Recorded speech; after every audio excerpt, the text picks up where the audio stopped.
इथलं काय सीन झालंय बघा. मस्त आभाळ आहे आणि हे पाणी बघा नर्मदेच्या किनारी. नमस्कार सगळ्यांना, स्वागत आहे एका स्पेशल व्हिडिओमध्ये. मी आहे नर्मदेच्या किनारी पवला या ठिकाणी, अक्कलकुवा तालुक्यामध्ये तर नंदुरबार जिल्ह्यात. आणि हा आजचा व्हिडिओ पूर्ण इथे येण्याच्या प्रवासावरती बनवला आहे. आम्ही नदीमध्ये प्रवास केला आहे. तर हा व्हिडिओ शेवटपर्यंत बघा आणि आवडला तर लाईक करा आणि हां, कमेंट सेक्शनमध्ये नक्की सांगाल मला. आम्ही ढेबरामाळ या ठिकाणी जाऊन आलो, पण आम्हाला जायचं होतं नर्मदेकडे. तर एक कच्चा रस्ता आम्ही पकडलेला आहे. हा रस्ता तुम्ही बघा, नुकताच हा रस्ता तयार होतोय आणि त्या रस्त्यावरून आपण करणार आहे आज प्रवास. तर तुम्ही इथं बघितलं ह्यांनी डोंगर कसा पोखरलाय बघा, आजूबाजूला कोणीच नाही आहे आणि आपण या डोंगरामधून करत आहे प्रवास. हा रस्ता नुकताच खोदलेला दिसतोय आणि माकडकुंड पासून आम्ही सुरुवात केली होती. पहिला जो राऊंड होता तो ढेबरामाळला घेतला, त्याच्यानंतर माकडकुंड पुन्हा आलो, नंतर ह्या रस्त्याला आम्ही टर्न घेतलेला आहे. जवळपास अर्धा किलोमीटर क्रॉस होऊन गेलं आहे आणि इथले रस्ते तुम्ही बघा.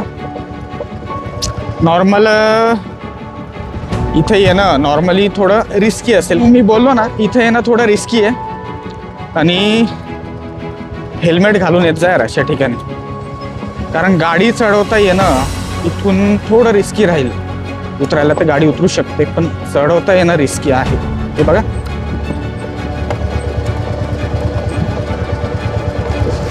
बापरे. हे गाव आहे पवला. एक स्थानिक व्यक्ती भेटली, त्यांनी सांगितलं की या गावाचं नाव पवला आहे आणि चांगले घरं आहेत या इथं. म्हणजे ज्याप्रमाणे माकडकुंड बसलेलं आहे ना त्याचप्रमाणे, पण माकडकुंड थोडंसं डेव्हलप आहे त्याच्या तुलनेमध्ये. आणि हाच रस्ता सरळ नर्मदेकडे जातो. मी खूप व्हिडिओमध्ये बोललो आहे सातपुडा खूप अनप्रिडिक्टेबल आहे. असं का ना, ते बघा आपल्याला समजत नाही, पण कित्येक हजारो फूट खोल दरी आहे आणि ती नर्मदा बघा. आणि पावसाळ्यामधून आहे ना इथून खूप ब्युटिफुल असा वॉटरफॉल खाली पडत असेल. आपण पूर्ण हा डोंगर क्रॉस करून इथं आलो आहे. आम्ही येऊन पोचलो आहे पवला या ठिकाणी, अक्कलकुवा तालुक्यामध्ये येतं, नंदुरबार जिल्ह्यात.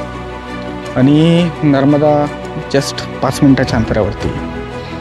लाईक करा या व्हिडिओला. आम्ही जवळपास 3-4 तास चाललो इथं येण्यासाठी. कच्चे रस्ते, खूप मजा येऊ राहिली. पण चला, नदीच्या किनारी पोचायला आता थोडंच बाकी अंतर आपलं, पण जो ऑफ रोड आपल्याला लागला आहे ना, लद्दाखच्या आठवणील लोकांना असे मोठे दगड आणि कच्चा रस्ता. नदीचा किनारा लागला बघा. पवला या ठिकाणी आहे नर्मदेच्या किनारी. ॲक्च्युली गाव वरती आहे आणि आपण खाली आलो आहे किनारीला. आणि इथून जे सुंदर सीन दिसतं ना, हे बघा. इतकं कडकतं ऊन तरी देखील आहे ना, हवा एकदम थंड लागायला लागली इथं. आणि नर्मदेचं एकदम निळगार पाणी. हे जसं दिसत आहे ना तसं आहे आणि खोल आहे बरं का. पावसाळ्यामध्ये खूप ब्युटिफुल वाटत असेल, पण पावसाळ्यामध्ये आपण इथे येऊ नाही शकत. इथं येण्यासाठी कित्येक तरी नद्या क्रॉस कराव्या लागतात, ज्या आता सुकलेल्या आहेत. हा नर्मदा नदीचा मेन फ्लो आहे आणि इथे ना पात्र थोडं लहान पाहायला भेटतं आपल्याला. जास्त मोठं पात्र नाही, जसं मणिबेली झालं, भुशा झालं, या ठिकाणी पात्र खूप मोठं असतं. आपल्याकडे ह्या पवला या ठिकाणी पात्र लहान आहे.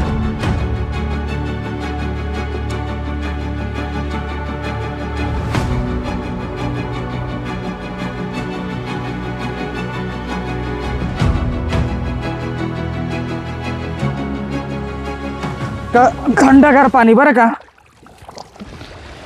हे पाणी बघा, जितकं निळं आकाश आहे ना तितकं निळं पाणी. नर्मदेचं विशेषतः हीच आहे की पाणी खूप निळं असतं. आणि तो सातपुडा बघा, कॅमेरामध्ये किती जस्टिस होतं माहीत नाही मला, पण सीन खूप जबरदस्त आहे. आणि ते सनलाईट असं रिफ्लेक्ट होऊन येतोय ना आपल्या चेहऱ्यावरती, खूप सुंदर वाटते ते. हे बघा, असं तर म्हणतात. आणि इथं खूप मगरी राहतात, पण ह्या एरियामध्ये नाही आहे. दुसऱ्याकडच्या एरियामध्ये जसं भुशा वगैरे आहे, इथं पाणी थोडं उथळ आहे आणि स्वच्छ पाणी, त्यामुळे इथं मगरी वगैरे कदाचित नसेल राहत. आणि हा सेफ झोन आहे ॲक्च्युली, आणि म्हणून आम्ही पाण्यात उतरलो आहे. जर तुम्ही नर्मदेमध्ये येत आहे तर पाण्यात उतरण्याची रिस्क घेऊ नका.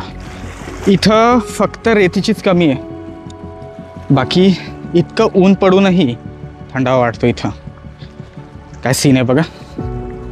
हे आमची बोट, 3 जण आलो आहे आम्ही, आणि खूप ब्युटिफुल नेचर आहे यार इथलं. हे बघा, आपण जवळपास ना अशा एका किनाऱ्यावरती आहे, आणि इथलं सीन तुम्ही बघा. इथं लोक मासेमारी वगैरे करतात. तुम्ही विचार करा, समोर जे मार्क्स दिसत आहेत ना, हे जवळपास 15 ते 20 फूट असेल. कॅमेऱ्यात ते एवढं दिसत नाही. पाणी किती उतरले बघा. अदरवाईज जिथं मी उभं आहे ते सगळीकडे पाणी राहतं. हे बघा,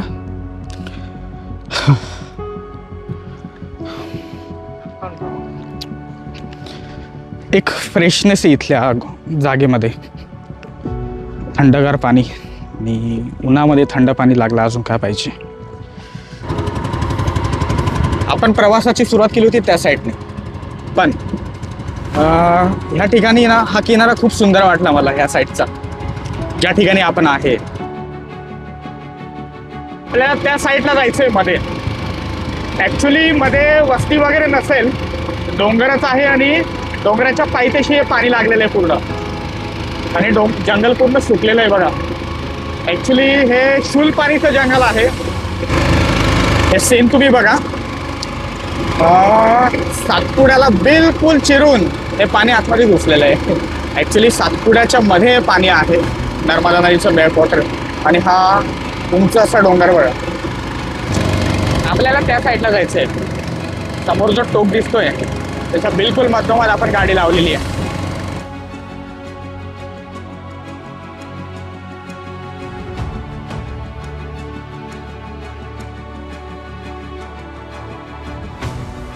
समोरचा सीन बघा तुम्ही, त्याच्यावरून तुम्हाला अंदाज लागेल की नर्मदा किती डोंगरांमधून वाहत असते. ऍक्च्युली ही एकमात्र अशी नदी आहे ना जी उलट्या दिशेने वाहते. बाकीच्या सगळ्या सरळ दिशेने वाहतात, चढतीच्या दिशेने नर्मदा वाहते.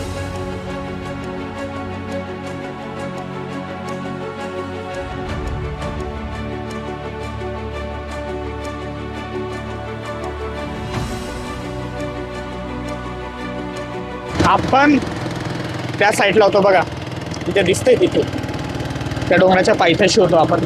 मस्त अर्धा 1 तास घालवला, भारी वाटलं एकदम. आणि आता आपण परत चाललोय. इतर ठिकाणच्या तुलनेमध्ये या ठिकाणी, पवला या ठिकाणी नदीचं पात्र लहान पाहायला भेटतं. अदरवाईज डोमखेडी, तर डोमखेडी आणि भुशा या दोघांचं पात्र खूप मोठं आहे. क्रॉस नाही करता येत नदी, पण आम्ही इथं क्रॉस करून टाकली यार. मासेमारीचे जाळे बघा. मी ऑलरेडी ना ह्या गोष्टी व्हिडिओमध्ये खूप दाखवल्या आहेत, पण बरेचसे नवीन व्ह्युअर्स जॉईन झाले आपल्या चॅनलला, आपल्या फॅमिलीमध्ये. तर त्यांना पण हे दाखवणं आपलं फर्ज आहे. आणि उन्हाळ्यामध्ये तरी इतकं ब्युटिफुल नाही दिसत. अदरवाईज ऑक्टोबर नोव्हेंबरच्या महिन्यात आम्ही इथं आलेलो आहोत. ते खूप हिरवगार असतं. हे जे लाकडं तुम्हाला दिसत आहेत हे सगळे नावेतून आणलेले असतात. आणि तुम्हाला एक गोष्ट दाखवतो बरं का. हां, हे बघा, हे पण त्याच्यासाठीच करतात नाही. हे बघा, ही काय करते मित्रांनो, ही पिण्याच्या पाण्याची सोय आहे. तुम्ही विचार करा की नर्मदेच्या किनारे आहे आपण, आणि अशा पद्धतीने इथं पिण्याच्या पाण्याची व्यवस्था केली जात असते. ते बाबा लाकडं कशी घेऊन चालले बघा, त्यांची नावं बघा. इथलं जीवन आहे ना थोडं कठीण आहे. ऑब्वियसली इलेक्ट्रिसिटी नाही आहे इथं. आणि ज्या किनारी आपण आलो आहे ना, कदाचित पावसाळ्याच्या दिवसांमध्ये इथं नाही येता येणार, कारण रस्ते पूर्ण बंद असतात आणि एका ठराविक टायमामध्ये इथले लोक मासेमारी वगैरे करतात आणि हा त्यांचा व्यवसाय आहे एक प्रकारचा. तर तुम्ही बघितलं तर पिण्याच्या पाण्याच्या सुद्धा सोयी इथं नाही आहे. तिथं ती छोटीशी मुलगी पाणी भरते आणि नदीचंच पाणी हे लोक पित असतात, दैनंदिन जीवनामध्ये वापरत असतात. तर ठीक आहे, हे होतं पौला. जवळपास मला वाटतं धडगावपासून हे गाव असावं 50 किलोमीटर अंतरावरती. आम्ही तर मुंदलवडवरून आलो आहे, तरी आम्हाला पडलं 35-36 किलोमीटर आणि अक्कलकुवा तालुक्यामध्ये येतं. व्हिडिओ कसा वाटला नक्कीच मला कमेंट सेक्शनमध्ये सांगा. Special thanks to Girish Valvi, त्यांनी जॉईन केला आज व्हिडिओमध्ये आणि हा घेऊन आला इथं. हे खूप रिमोट एरिया आहे बरं का, जास्ती करून लोक इथं नाही आहेत, स्थानिक लोकांना सोडून. तर ठेवतो इथंच आणि भेटू एका अशा भन्नाट व्हिडिओमध्ये. तोपर्यंत काळजी घ्या, लाईफमध्ये चांगलं प्रोडक्टिव्ह करत राहा आणि बाय.